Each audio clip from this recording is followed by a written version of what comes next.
Well, hello there. I'm Kim Berry, editor of Food and Drink Business.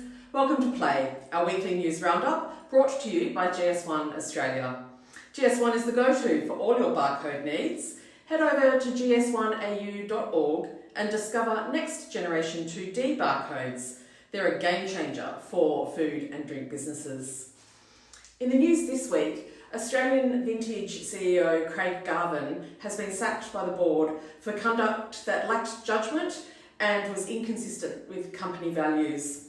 Non-executive director Peter Perrin has stepped up into the role while they now search the world for a replacement.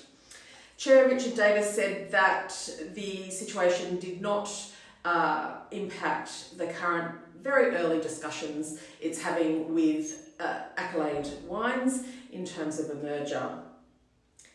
Over at Lion, James Brindley is back. James was CEO until 2021 when he was replaced by David Smith when he resigned. And now James has come back to replace David Smith. The company has been going through a major sort of restructure internally, and it has seen a number of structural changes to the company as well as people changes.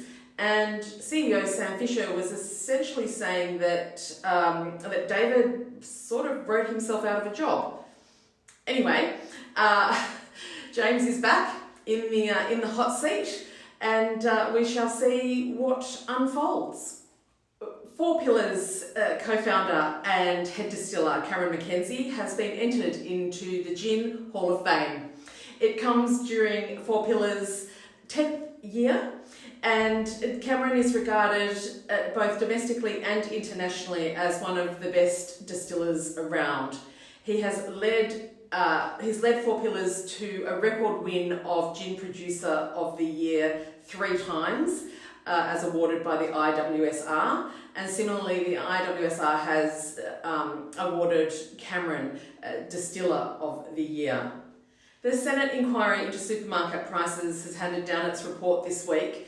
The first recommendation is for changes to the Competition and Consumer Act that would allow the divestiture of supermarkets that were found to be abusing their market power. Interestingly, Coalition and Labor senators on the committee didn't quite agree with that and had presented their dissenting reports. There is a number of recommendations that are interesting.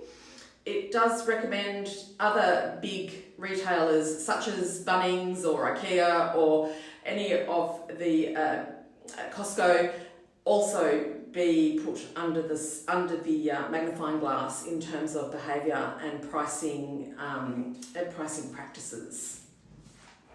The Victorian Budget was this week, and it has stripped $360 million from its venture capital fund Breakthrough Victoria, and it's also extended the investment horizon for projects that it does invest in.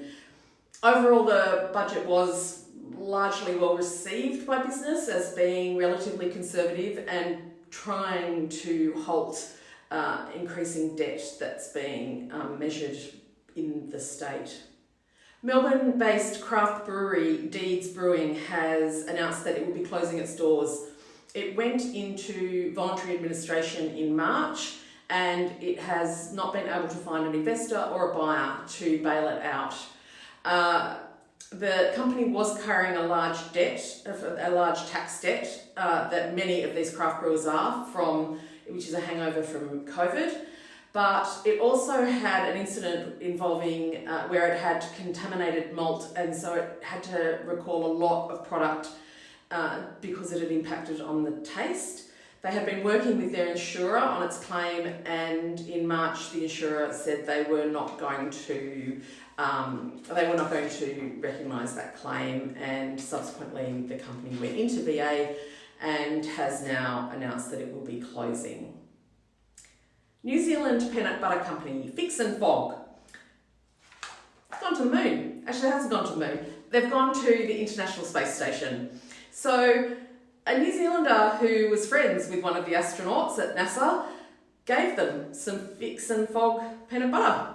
And that astronaut really liked it and shared it with other astronauts. And so Fix and Fogg peanut butter made it onto the list of foods that would be heading up with the crew to their 6-month stint at the ISS.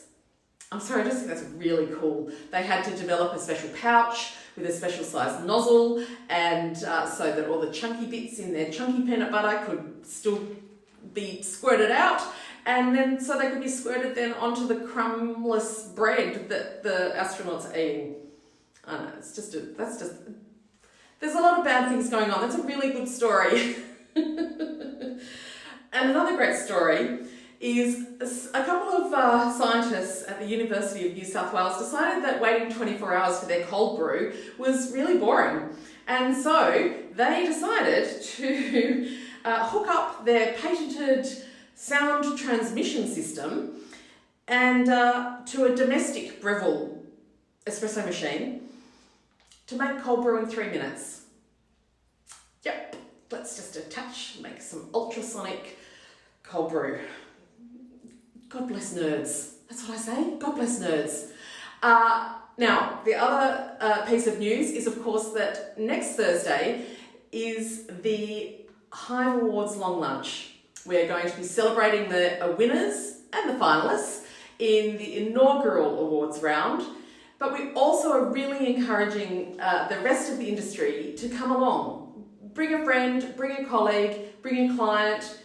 There's going to be a massive opportunity for networking and catching up, but there's also the chance to see these finalists that are going to be in the room and the calibre of talent, excellence and innovation that does exist in the industry. Please head to thehiveawards.com.au to get your tickets. I would love to see you there. I've also bought a special outfit, so really, if you're just looking for, I don't know, a car wreck, that'll be it. Come along. It'll be great. It's going to be fantastic. So you must come along. Thehiveawards.com.au. I think that'll do for today. Thank you once again to GS1, and head to the website for all these stories and more, foodanddrinkbusiness.com.au. And with that, I'm Kim Berry, over and out.